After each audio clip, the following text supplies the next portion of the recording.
қабырға естеліктері. Жымбы мерген. Артқы тарихымызға біраз үңіліп, қазақ халқы бастан кешкен сан қилы заман көшіне көз жіберер болсақ, қазақтың өзіне тән тұрмыс дағдысы мен өскелең салт санасы, өзіндік әуесі, жан бағысы бар екендігін айқын аңғара аламыз. Дәл сол дәстүрлі мәдениетіміздің бірде бірегейі аңшылық өнер екендігі даусыз. Атадан балаға жалғасып келе жатқан осы аңшылық өнердің жалғастырушысы ретінде Алтай, Тарбағатай, Еренқабырға өңірінде аты аңызға айналған киелі аңшыларымыздың бірі Жымбы Тұяқұлы еді. 1871 жылы Алтай-Қабада дүние есігін ашқан Жымбы Тұяқұлы Абақкерейдің бай кісі әулетінен.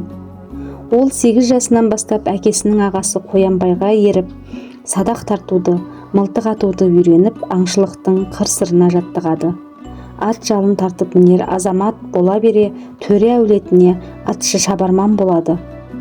Артынан төреге аңшы болып, төре ауылына арнаулы аң атып беріп жүреді. Осылай жүргенде төре ауылынан алтын күміс ұрланғандығы белгілі болып, оны Жымбыдан күмәнданып қамаққа алып қинайды. Сол кезде ел ішінде қарғысы қатты киелі адам деп ел сескенетін Жымбының 85 жасқа келген ұлы нағашы атасы Арқалық батырдың әкесінің ара түсуімен қамаудан босатылады. Әсілі төрелердің бұл алтын күмісін басқа бір әккі ұрылар жымқырған екен. Төрелерден көңілі қалған Жымбы жалғыз шиті мылтығын мойнына асып, ел кезіп жүріп, қобыққа келіп, Моңғол уаңының қарамағына өтіп, үйленіп, тыныш тұрмыс кешуді ойлайды. Бірақ бұл арада Жымбыға жайлы қоныс бола қоймайды. Оның аяқ астынан жоғалып кеткендігін білген Мамырбек төре Жымбыны қолынан шығарғысы келмей, оның рулас туысы Тұрық Құсайынұлын жұмсап, Жымбының үйін жасырын өз қасына көшіріп алады. Жымбы қобық уаңына кеткен есесін қайыру мақсатымен уаңның екі атын ұрлап, мініп, бірін жетегіне алып келе жатқанда Қарамайлы бөктерінен Мамырбек төренің жылқышысы Тұрық Құсайынұлына жолығады. Екеуі танысады.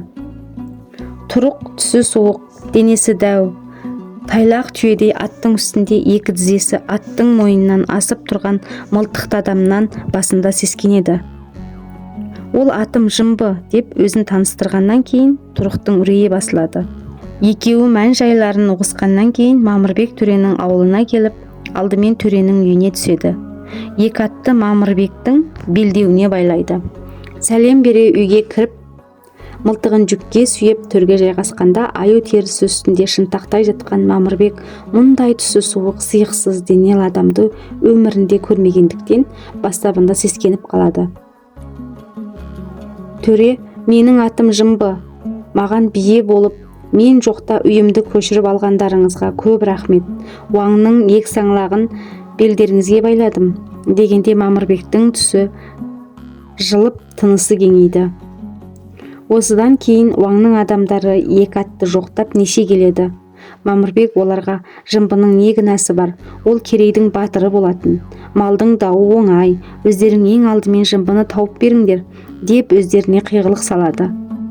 Жымбыны Еренқабырға жаққа жылыстатып жолға салады. Жымбы Еренқабырғаға өзінің ұзын жылдық аңшылық жолдасы Өсерұлы Қараманжымен бірлікте келеді.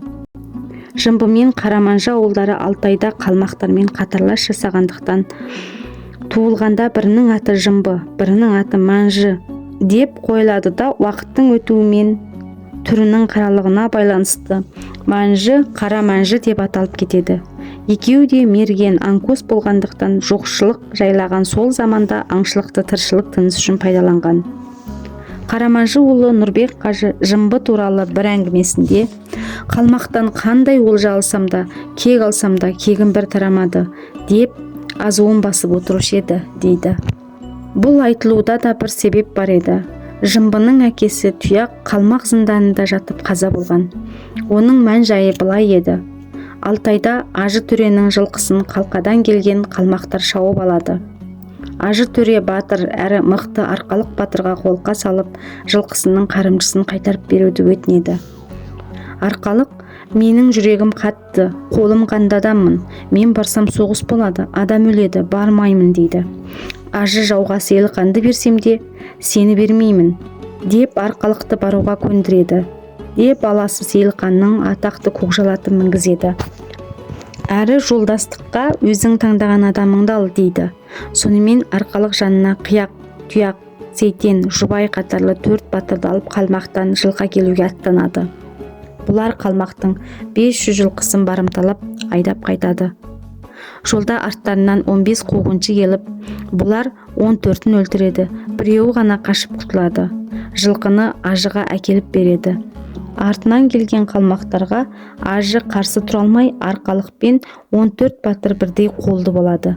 Бұларды қалқаға барып зынданға салады. Қияқ, Тұяқ, Сейтен сол зынданда өледі де Жұбай мен Арқалық қашып шығып, жолда Жұбай өліп, Арқалық жалғыз елге келеді. Осы батырлардың ішіндегі Тұяқ Арқалықтың апайынан туған жиені әрі Жымбы мергенінің әкесі еді. Жымбы туралы әңгімелер Алтай, Тарбағатай, Еренқабырға өңіріне кең тараған Құсайын Тұруғұлы жазған Жымбы дастанында оның мергендігі, аңкөстігі, батырлығы, жүректілігі туралы талай оқиғалар сөз етіледі. Жымбының Манас дариясынан қарғып кетуі, Жымбы өмірін аңызға айналдырған ерлік оқиғалар дер едік. Бұл мынандай еді. Бұғы мүйізінің аспандап тұрған шағы 1910 жылдар мөлшері деп айтылады. Құтыби өңірінен қуған бұғыны артынан қалмай індетіп Манас дариясының қазір ел аузында Жымбы қарғыған деген жеріне келгенде жан ұшырған жаралы бұғы өзеннен секіріп кетеді. Ет қызуымен Жымбыда өзеннен қарғып кетеді. Артынан ілескен аңшы серіктері ішінде Қараманжы бар. Бұғы да Жымбы да суға кетті деп дерегін таба алмай кейін қайтады. Ел аузындағы қайран бұғы, қайран Жымбы деген сөз осы кезде айтылған екен. Сол бұғыны Қызылөзеннен атып алып, мүйізін алып ауылына оралады. Серіктеріне олжа етіп үлестіріп той жасайды. Кедейшілік, жоқшылық жайлаған сол заманда талай елге тыныс болған, барымен бөлісіп жоғына қарайласқан тек татаның тұқымы Арқалықтай асылдың жиені 1932 жылы аң аулап жүргенде ілме болып ауырып Манас Көкөзен ауылының Қамысты деген жерінде 61 жасында қайтыс болады. Сол жердегі Шұрықтағы зиратқа жерленеді.